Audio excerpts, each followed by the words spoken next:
Yeah, she's on the line. Hey, Sherry Preston, ABC News correspondent, on the phone with us from New York. How are you? Good morning, guys. I'm doing this story on Facebook today, and I'm logging on to Facebook, and there is another person, Sherry Preston, on Facebook, another woman. Oh. And she's in a car, and I don't know who it is, so I'm like, I got to figure this out. And does she spell it? C-H-E-R-I? She spells it the exact same way, C-H-E-R-I, Really? Preston. And then it's like, Sherry, is this not you? And I'm like, no, that's not me. That's some other woman. But I need to friend her now because I think that both Sherry Prestons need to be friends. Absolutely. Yes, you do. But I can't log in because my password, it keeps saying it's not me. So we'll deal with that some other time. Oh, just one of many glitches, huh? One of many glitches in the road to social media. Right, Kelly? Yes. So tell How you us doing, about, guys? well, you're doing real well. I'm filling in for McGraw here. And tell us about the Facebook. Every time we kind of pick up a paper, nobody does that anymore. Every time we pick up our computer, we hear yet another instance where Facebook has shared our private information with the world. And recently, it happened again. It happened again. It seems like it's a Facebook apology tour that started a while back, and they just go place to place saying they're sorry. The latest one had to do with about 14 million Facebook users who had wanted their information to go to their friends only or to be kept private, and instead the audience selector tool, because of a bug, made it public. So the things that came out, were shared with a much broader audience. Might not be that big a deal unless you had some personal stuff on there that you didn't want showed with the entire world.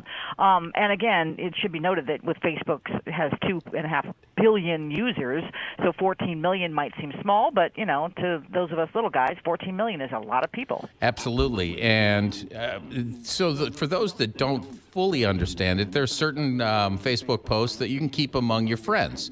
You show a picture of your kids, you share information that the world doesn't need to know. Maybe you don't want the world to know, but it's only among your friends. And then there are those posts that if somebody from the outside wanted to look in, they could see. And that's what the glitch was in this case.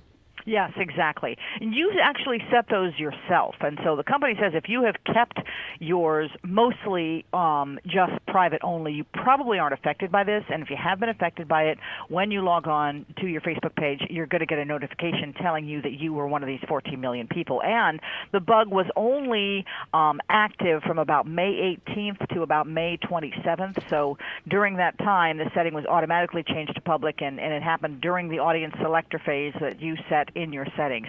Probably not as big a deal as Facebook, one of the other recent Facebook issues, them saying that user data had been shared with several companies, including a Chinese firm that Right. that the government says posed a national security threat. I mean, things like that, and Cambridge Analytica, as we all know about now.